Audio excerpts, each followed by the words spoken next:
Major injuries है, इसका सबसे बड़ा इफेक्ट ये होता है कि वो स्टार्ट में इसको वो नॉर्मल ही लेते हैं। शायद अफरीदी में हमने L2 का इशू देखा है, हसन में हमने देखा है। पेशेंट आया कुछ अरसा पहले, वो प्योर नेचुरल टैलेंट था। अब क्या हुआ कि इंजरी आ गई, वो दोबारा टीम में सिलेक्ट हुआ। विद इन द मैच इसको मैच छोड़ना पड़ गया, लेग में वेट बेयरिंग मुश्किल हो गई। चोट की अगर हम बात करें तो जो छोटी मोटी चोटें हैं, पहले तो क्योंकि वो खिलाड़ी होते हैं, वो एलीट लेवल के प्लेयर्स होते हैं जिनकी बॉडी हाई लेवल पे ट्रेंड होती है, तो उनको कोई छोटी मोटी चोट इतनी इफेक्ट नहीं कर रही होती।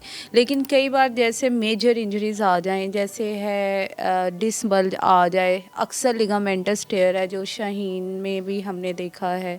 फिर इसके अलावा शायद अफरीदी में हमने L2 का इशू देखा है, हसन में हमने देखा है। तो ये जो मेजर इंजरीज है, इसका सबसे बड़ा इफेक्ट ये होता है कि वो स्टार्ट में इसको वो नॉर्मल ही लेते हैं, लेकिन जब उसमें पेन का फैक्टर आ जाता है, नॉर्मल लाइफ उनकी फिर भी बेटर गुजर रही होती है, लेकिन ड्यूरिंग मैच जब पेन का फैक्टर आ जाता है, उसकी वजह से उनकी जो साइकोलॉजिकली वो जो है वो उस तरह परफॉर्म ही नहीं कर सकते। उनकी परफॉर्मेंस बहुत बुरे तरीके से इफेक्ट हो चुकी होती है। उसके पीछे रीज़न ये होती है कि इंजरी से पहले उनको एक हाई लेवल पे, एक स्पेसिफिक एंगल पे जाके खेलने की आदत होती है। वो जब उस एंगल पे जाते हैं तो उनको इंजरी होती है, जिसकी वजह से उनको साइकोलॉजिकली काफ़ी इश्यूज़ का सामना करना पड़ता है।